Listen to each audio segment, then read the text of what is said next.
Everyone thinks the Apple TV is dead, and honestly, if you look at your living room right now, it is hard to argue against that. While we have been getting titanium iPhones, iPads that are faster than most desktop computers, and MacBooks that defy physics, the Apple TV has been sitting there gathering dust. It is literally running on technology that predates the pandemic. It feels like Apple gave up, let Amazon and Roku win the war for cheap streaming sticks, and simply walked away. But I am here to tell you that the silence is a lie. Something massive is happening in the supply chain, and we finally have the proof. The Apple TV isn't dead. It was just in hibernation, waiting for a piece of technology that didn't exist until now. We have just received a massive data dump regarding the 2026 model. And if these leaks are accurate, Apple is about to destroy the competition. Let's talk about the timeline, because this is the very first clue that something is totally different this time around. Usually, Apple releases products like clockwork in the fall. They want you to buy them for the holidays, wrap them up, and put them under the tree. But the leak for the new Apple TV points specifically to spring 2026. This is extremely rare.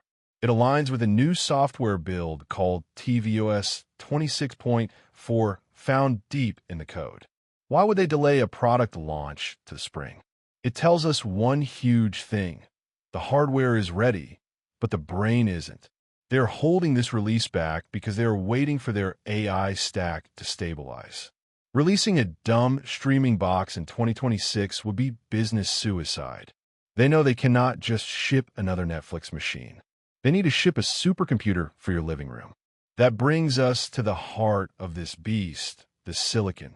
This is where the leaks get absolutely wild. The reports claim the new unit will be powered by the A17 Pro chip. Yes, the same chip that was in the iPhone 15 Pro. Now, I know what you were thinking. You're thinking about how hot that phone got. You were thinking about thermal throttling. But you have to change your perspective completely. In a phone, that chip is trapped in a tiny glass sandwich with no air circulation. In an Apple TV, you have a thick plastic box, a heat sink, a fan, and unlimited power from the wall. You're unleashing the A17 Pro without any handcuffs. This is a monster move.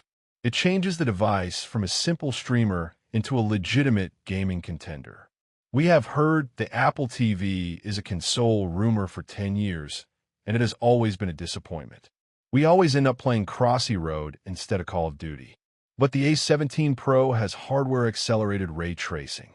This is the real deal.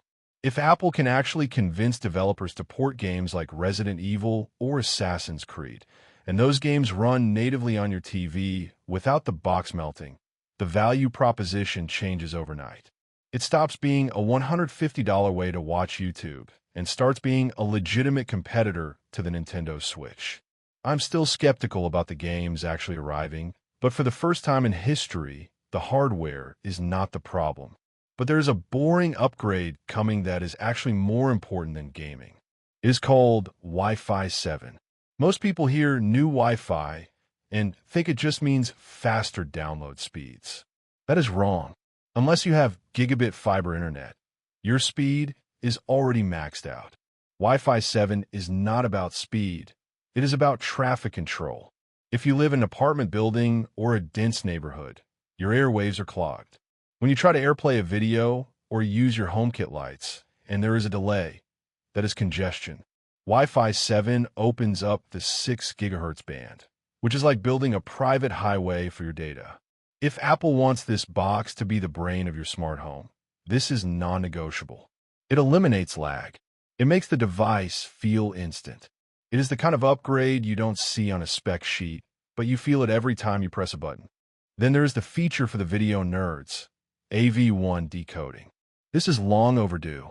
YouTube and Netflix have been pushing this new video format for years because it looks better and uses less data. Right now, your Apple TV has to use software to decode this, which is inefficient and heats up the box. The new model will do this in hardware. This means crisp 4K streams, even if your internet connection is having a bad day. It is a future-proofing move. If you buy a streamer in 2026 without AV1 support, you are BA. sick ally buying a paperweight. Apple is finally catching up here, and it is going to make a massive difference in picture quality for streaming services. Now, let's look at the strategy, because Apple is a business and they want your money. The rumors suggest a split strategy. We might see a lower-cost stick or base model around that magical $99 price point to fight off the cheap Amazon Fire Sticks, and a Pro model with the A17 chip and all the bells and whistles. This is the classic Apple ladder. They will lure you in with the cheap price, but then you will realize the cheap one lacks an Ethernet port or has low storage, and you will convince yourself to spend the extra $50 for the Pro model. It is psychological warfare, and it works every time.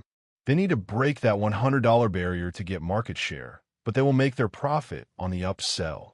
We also have to address the elephant in the room, Apple Intelligence. The leaks claim deeper integration. Imagine saying, show me sci-fi movies from the last 5 years that are safe for kids, and it actually works. Currently, Siri struggles to set a timer. I am incredibly skeptical about this. However, the A17 Pro has a dedicated neural engine that is significantly more powerful than anything currently in an Apple TV. If they can process these requests on the device rather than sending them to the cloud, it might actually be fast enough to be useful. But if it relies on the internet for every command, expect the same old spinning wheel of death. There is also a creepy rumor floating around about a camera. Not necessarily a built-in lens, because that would be a privacy nightmare and no one wants a camera staring at them in their living room, but deeper integration for FaceTime and Zoom. They want a TV to be a communication hub. Personally, I don't want to see my boss's face in 65 inches on my OLED screen, but Apple is going to market this heavily for families. It is a niche feature, but it aligns with their goal of making the TV the center of the home. So, here's the verdict. What do you do? If you have the 2022 Apple TV 4K, you are fine. Sit tight. Your device is still powerful enough. But if you're still using the old Apple TV HD or the first-generation 4K box, your device is on life support.